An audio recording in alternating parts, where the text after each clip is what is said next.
42 degree Celsius तापमानाला आज 18 दिवस झाले शेतकरी बसून आहे.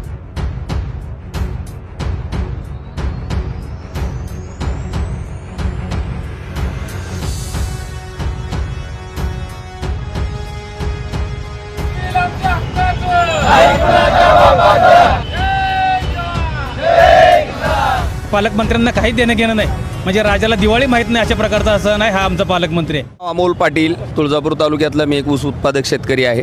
आज जवळपास 18 दिवस झाले आमचं इथं आंदोलन सुरू आहे. काल आम्ही जलसमाधी आंदोलनाचं नियोजन केलं होतं आणि ते आंदोलन यशस्वीरित्या पूर्ण झालं. प्रशासनानं आम्हाला शब्द दिला की 2 दिवसामध्ये आपण काही ना काही मार्ग त्याच्यामध्ये काढूया.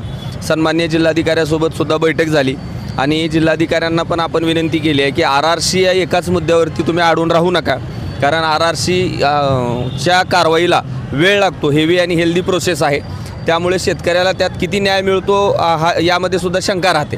त्यामुळं मुख्यमंत्र्याला तुमच्या माध्यमातून एक विनंती करा की शेतकऱ्याच्या वतीनं की या कारखान्यासाठी एक विशेष पॅकेजची सवलत करा. जेवढं बिल शेतकऱ्यांचं आहे तेवढंच, म्हणजे साधारण एक 45-50 कोटीच्या आसपास बिल असेल मध्ये, तेवढे 50 कोटीचं पॅकेज घ्या आणि त्या 50 कोटीच्या पॅकेजमधून शेतकऱ्यांची बिलं ही सगळी क्लिअर करा आणि RRCच्या कारवाईतून जी रक्कम उभी राहील ती रक्कम तुम्ही त्या मुख्यमंत्र्याकडून घेतले त्यांना परत देऊन टाका. त्यामुळे शेतकऱ्यांचाही प्रश्न मार्गी लागेल आणि 2 महिने शेतकऱ्यांना इथं उन्हातानात बसायची वेळ येणार नाही. 42 डिग्री सेल्सिअस तापमानाला आज 18 दिवस झाले शेतकरी बसून आहे. याचासुद्धा विचार झाला पाहिजे. सन्माननीय जिल्हाधिकाऱ्यांना आम्ही या माध्यमातून विनंती केली आणि त्यांनी सकारात्मकता दाखवली. नाही, राजकीय नेत्यांनी आजपर्यंत इथं सोलापूर जिल्ह्यातल्या तर कुणी नाही. धाराशिव जिल्ह्याचे पालकमंत्र्यांनी आम्हाला दूरध्वनीवरून संपर्क साधला.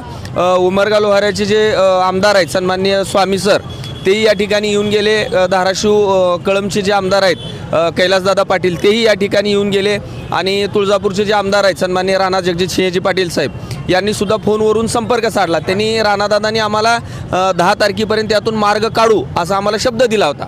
सोलापूरमध्ये मागल्या 18 दिवसापासून आंदोलन सुरू आहे.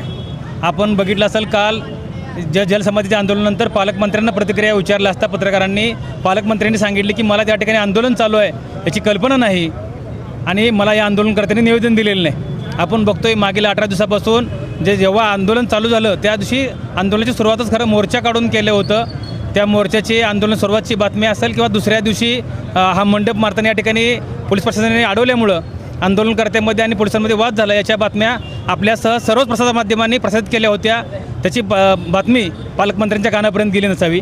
यासाठी खरं तर स्थानिकचा पालकमंत्री पाहिजे असतो. आपल्या जिल्ह्यात आपल्या शहरात काय चालू आहे पालकमंत्र्यांना काही देणं घेणं नाही, म्हणजे राजाला दिवाळी माहीत नाही अशा प्रकारचा असं नाही. हा आमचा पालकमंत्री आहे. खरं तर आज आम्ही पण मागणी करतोय संघटना म्हणून की यात मुख्यमंत्र्यांनी महाराष्ट्र शासनानं शासनाची थकहामी समजून या शेतकऱ्यांची जी थकबिल आहेत 40-50 कोटी रुपये जे असतील हे थकहामी समजून त्यांनी द्यावे.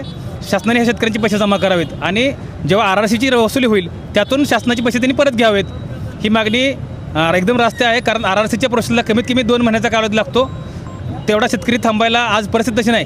खरं तर आज गावाकडे पेरण्या चालू झाल्या आहेत, ऊन आहे, पाऊस आहे. मागच्या 2 दिवसापूर्वी आपण बघितलं रात्रभर पाऊस होता. असल्या पावसात या ठिकाणी शेतकरी झोपले होते, बसायला जागा नाही. प्रशासनाकडून कुठल्याही त्यांना या ठिकाणी सुविधा मिळत नाहीत.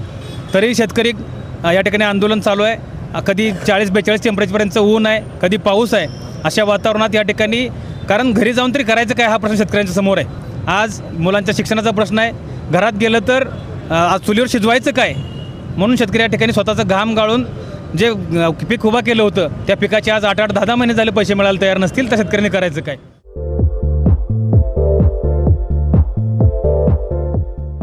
नांदेड, लातूर व धाराशिव जिल्ह्यातील टाटा मोटर्सचे अधिकृत कार डीलर पद्मजा मोटर्स आता सोलापूरमध्ये. भव्य शोरूम आणि अद्ययावत वर्कशॉप, GST सूट मिळाल्याचा घ्या फायदा. नव्या शोरूम मध्ये सुरू झाली आता कार सर्व्हिस सेवा. पद्मजा मोटर्स, विमानतळ जवळ, होडगी रोड, मजरेवाडी, सोलापूर. मोबाईल 8600 02 26 17.